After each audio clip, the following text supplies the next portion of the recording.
Hey, welcome to Sports and Politics with T. I'm your host, Tanya. Tonight we have made it back to Thursday, guys. Listen, I hope everybody has enjoyed their week.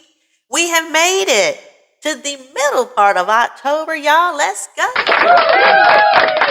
right, give it up.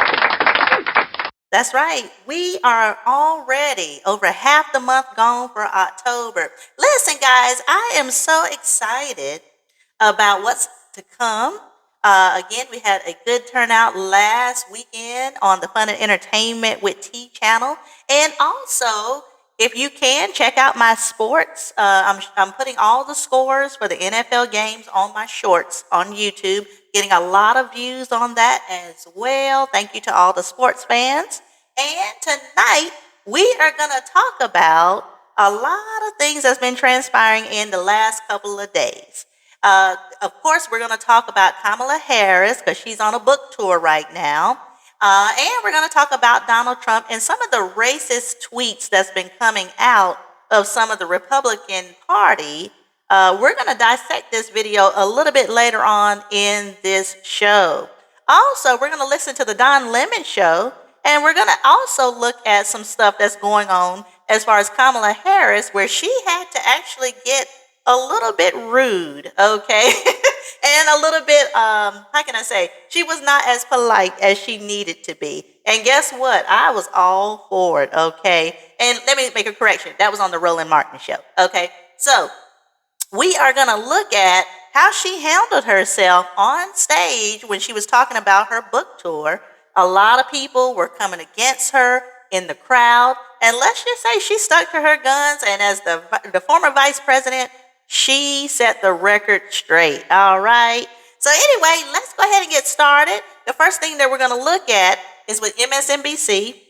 This is coming from the Republican. It's a young party, a young Republican party that I guess some racist chats or tweets have been leaked out. And now J.D. Vance and Donald Trump has been pressed to see if they are going to stand up against this. Let's listen in on this, and I'm going to show you what I feel about this once this is over. The Vice President of the United States is refusing to condemn the dozen or so leaders of young Republican groups behind a trove of vile and offensive chats on the messaging platform Telegram. Those chats obtained by Politico include 251 racist, homophobic, and anti-Semitic slurs. One message reads, quote, "I love Hitler," end quote.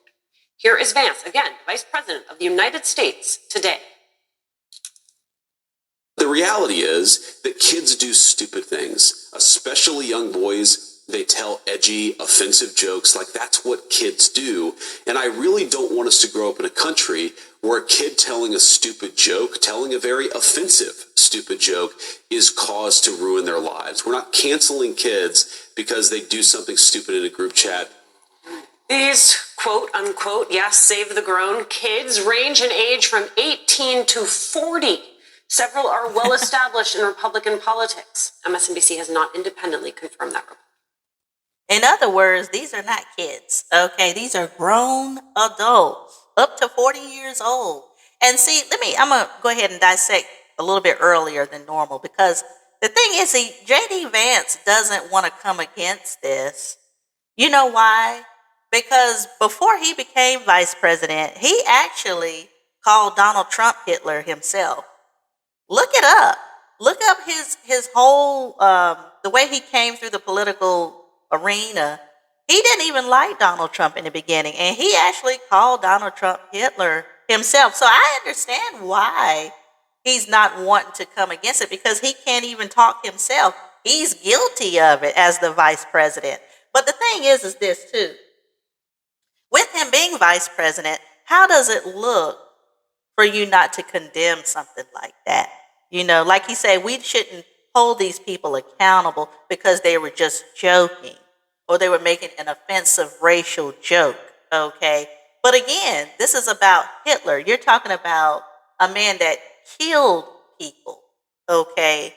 And as the vice president, if you can't stand up against that, like I said, he can't stand up against it because he was guilty of it himself, you know? So anyway, I just wanted to say that because it wasn't a surprise to me when I saw him say what he said. So anyway, let's keep going.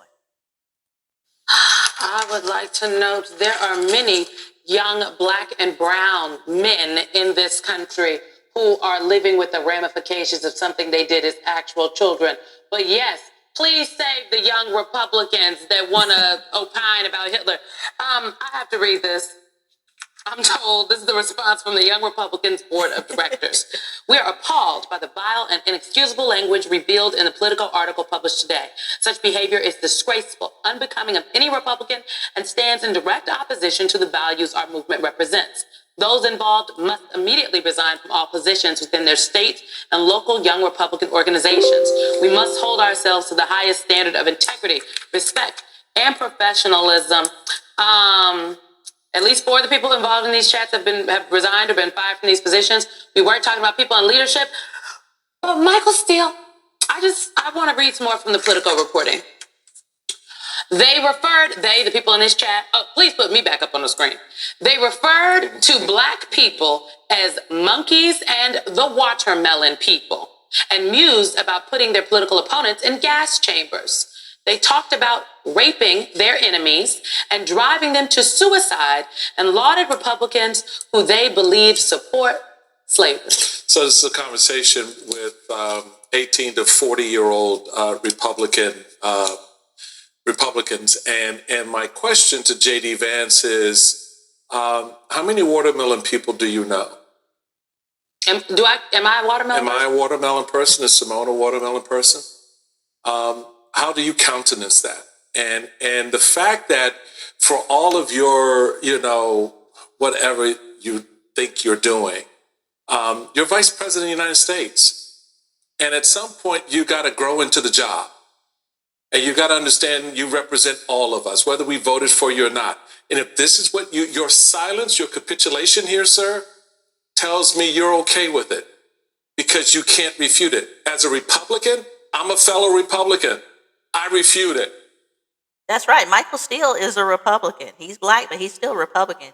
And he's still coming against it. Again, he can't say anything because he's guilty of it himself. That's the whole point of it all. So that's just terrible. This is obnoxious. It's offensive. It's racist. It's misogynist. And when I was national chairman, I owned up to the crazy in my party.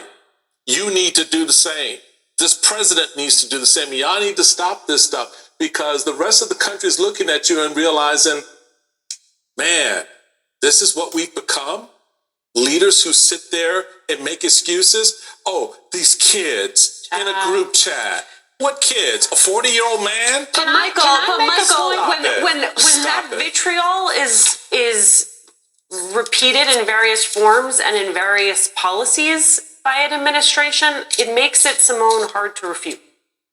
Very hard to refute because it's like what was being espoused in these chats. We've heard some versions of it from the president of the United States. I will note these are the same young people that somewhere a Democratic strategist is like, you got to figure out how to win these folks back. Lost the plot. Yeah, this is the thing. Again, he can't say anything because he's guilty of it himself. He called Trump Hitler before he became vice president, and he was fairly young back then too. J.D. Vance is he's probably a little over 40, 41, something like that. So again, these are not kids, 18 to 40. Again, more and more excuses, calling Black people monkeys and that we're eating all watermelon and this and that and the third. Where is it going to end? If you see your leaders not standing up for that, what does that say? Again, you keep giving them passes to keep doing it. That's just how I see it. Now we're going to listen in Don Lemon. He's going to talk about some things too, kind of on the same subject, and we'll dissect this video once it's complete. Agree with that 100%. So here to help me with all of this is Wajahan Ali. He's a political commentator, the host of the Democracy-ish podcast, and the author of the Left Hook Substack that I appeared on today, causing some trouble that I'm sure will be written about in the right-wing world. Jennifer Welch is here. She's the host of the I've Had It podcast and the author of Life is a Lazy Susan of Shit Sandwiches, and a dear friend of the show. And they both have rubbed off on me because I've had a lot of potty mouth during this thing. But this stuff really pisses me off.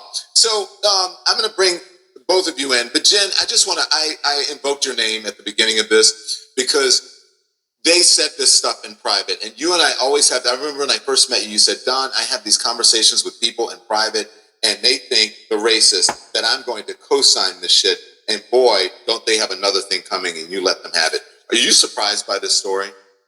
No, I'm not surprised. I am a white woman that has lived in white neighborhoods in a red state all of my life. And this is always there under the surface. And in white spaces, white people test the water to see what is acceptable in all white crowds, what they can get away with. And now that the right has done away with cancel culture, we're seeing this stuff incubate. And I understand that cancel culture can be over the top and petty and ridiculous. But when Donald Trump was canceled for all of his social media, for YouTube, Instagram, Twitter, and when Nick Fuentes was canceled, those are good things. We cannot let this stuff incubate, because if you look at organizations where you have a lot of white people doing a lot of stuff without multiculturalism involved, particularly if it's a lot of white men. Look at the Catholic Church, look at the Boy Scouts.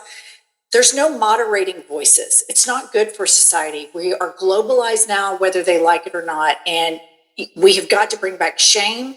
We need to bring back a little bit of cancel culture. I mean, there needs to be consequences for saying and doing these things.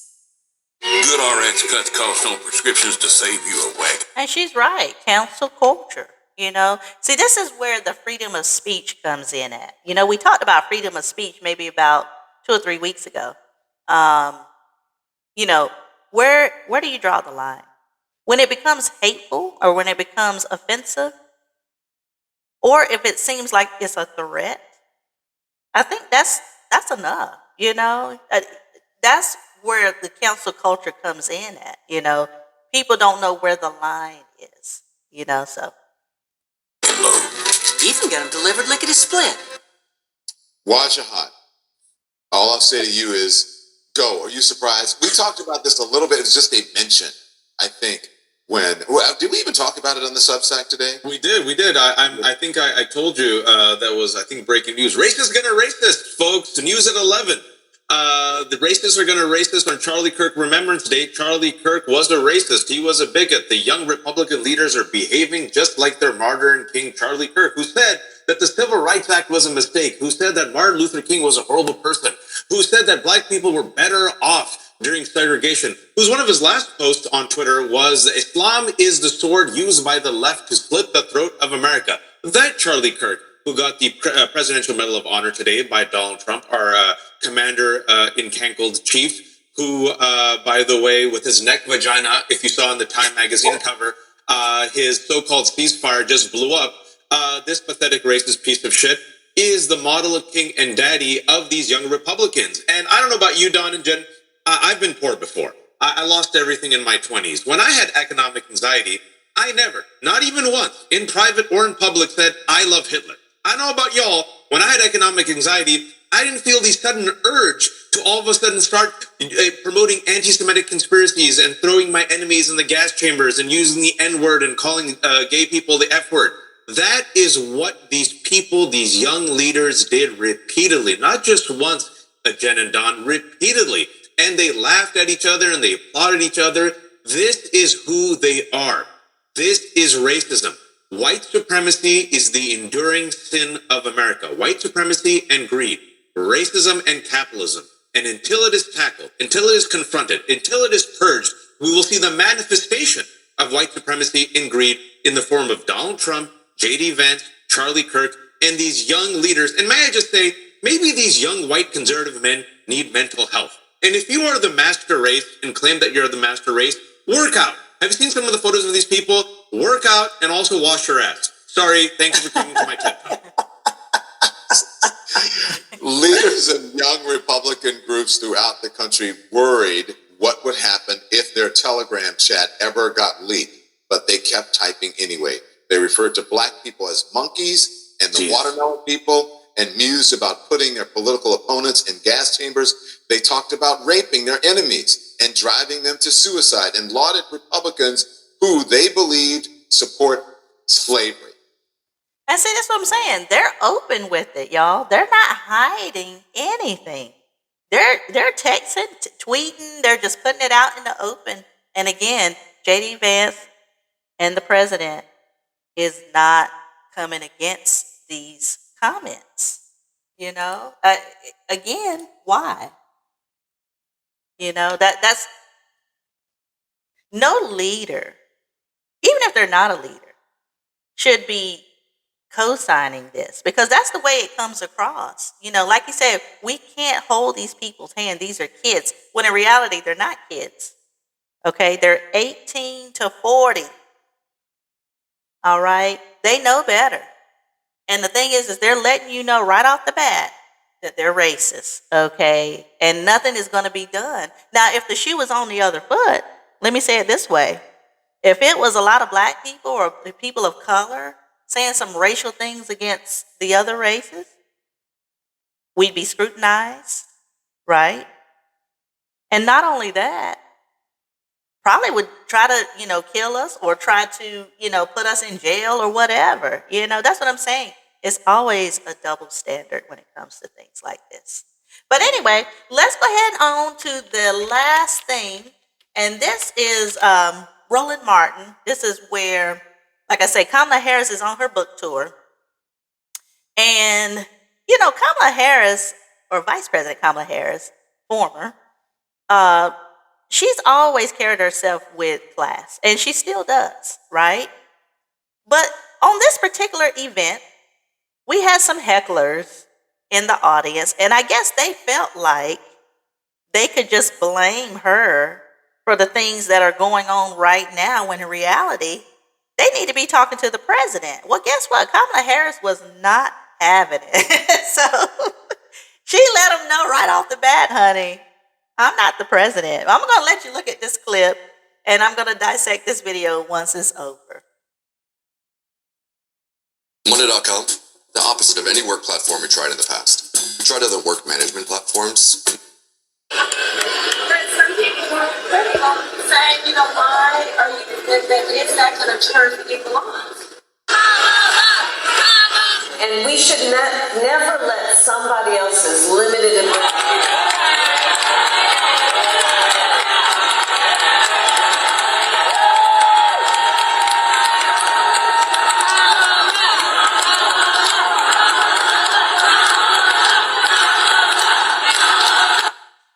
Let me just stop it for just a second, because I want to show you one other thing before we look at this, because this was this was crazy. This was really, really crazy. But she had every right to put her foot down on this. You know what I'm saying? They thought they were going to disrupt her, and she flipped the script. Some people are critical, saying, why are you, is that going to turn people on? And we should never let somebody else's limited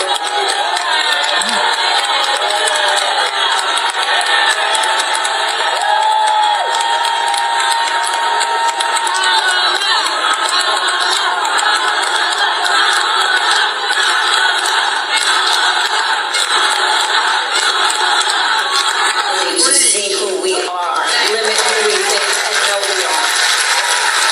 Let that not be a limiting factor in your life, because they'll figure it out soon enough. They'll figure out who you are soon enough. And I sometimes think about, you know what, I am not president of the United States. Ooh. She said, you know what?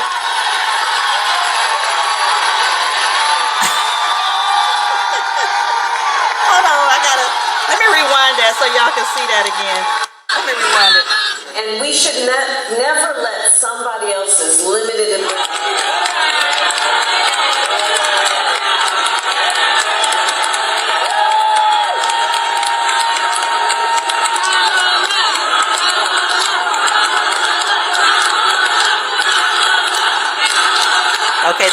looking for her right now because they're escorting them out. To see who we are, limit who we think and know we are. Let that not be a limiting factor in your life, because they'll figure it out soon enough. They'll figure it out who you are soon enough. And you know, I sometimes think about, you know what? I am not president of the United States.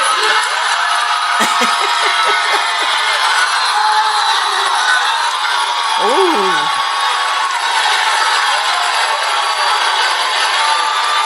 Oh, Kamala's mad.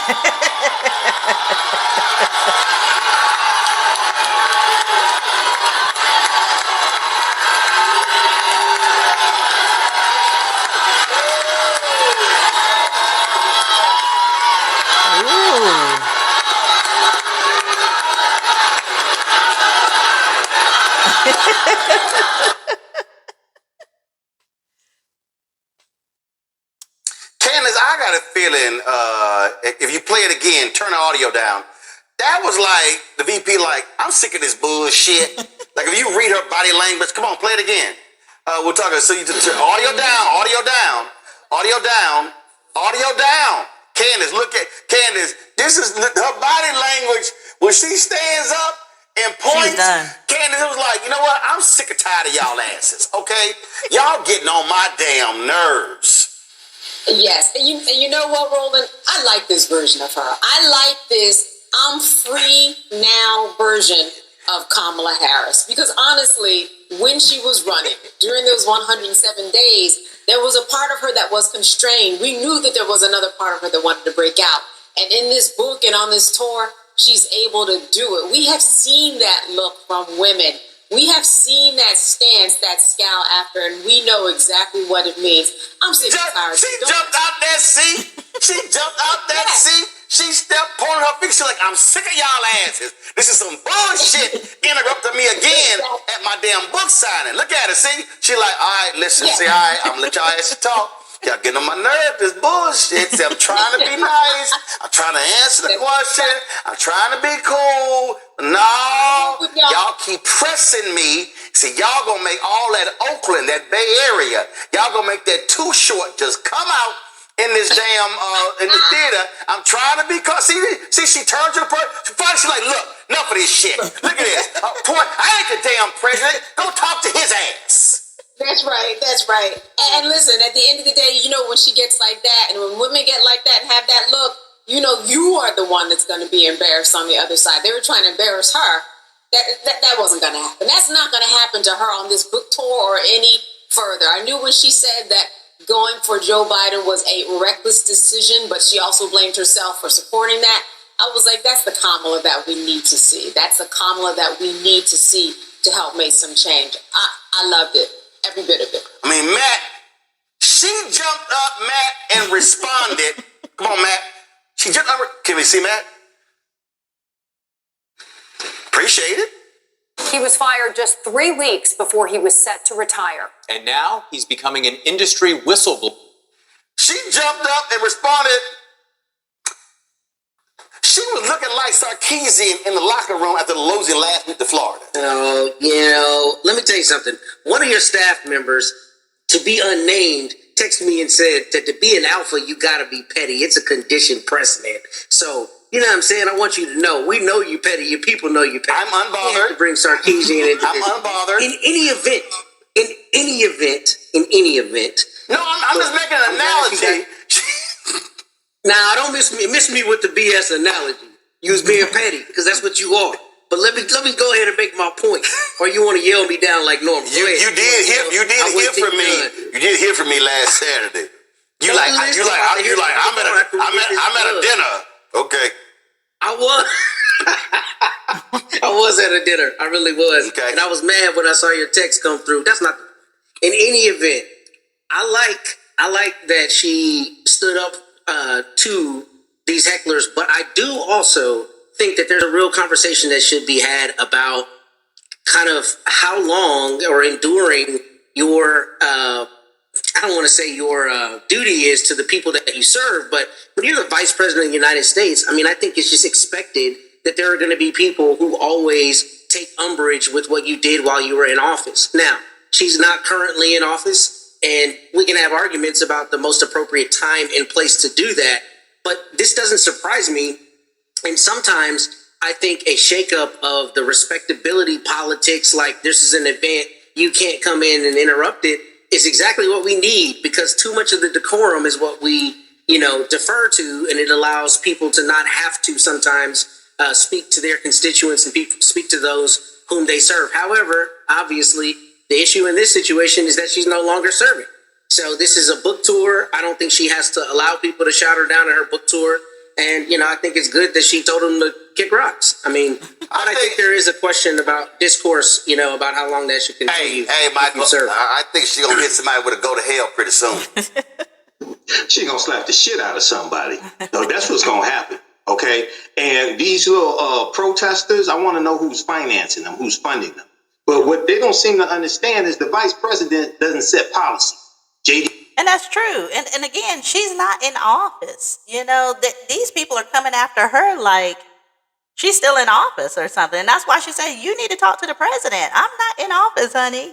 What's going on right now in these affairs from January up until October, these last 10 months have been Donald Trump and JD Vance. Okay. And so you see, even as a woman of color, they still want to blame her, even though she's not even in office anymore. But she stood up. She was like, look, you're going to have to talk to the president, honey. This is a book tour. I'm talking about my book.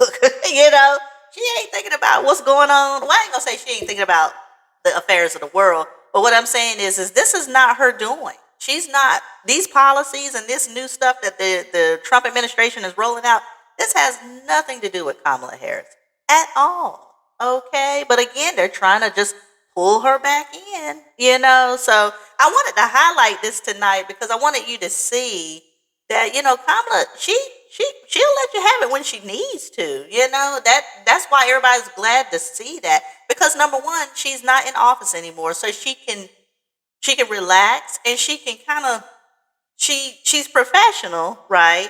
But when you're actually in office, you have to conduct yourself a certain way. Now that she's not in office, she's practically just going to let you have it. So,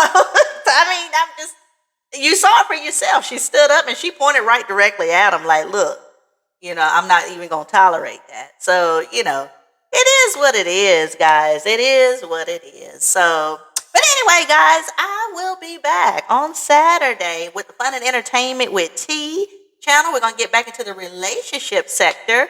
And if you have some questions or some things you want to talk about, please let me know. Hit me up in the comments or my email in my inbox, and I will be addressing even more relationship topics coming up this Saturday at 8 p.m. All right, guys. Well, if you enjoy this content, please hit like, share, and subscribe. And also, if you can, please hit the notification bell. That way you won't miss any episodes every time I come on to YouTube. I will be back again on Saturday at 8. And I hope everybody enjoy the rest of their week. I have enjoyed this show. And again, thank you to all my subscribers for all the support and all the likes, the shares, and the comments. Thank you, thank you, thank you so much. I will see everybody on Saturday at 8 p.m. Take care. Bye-bye.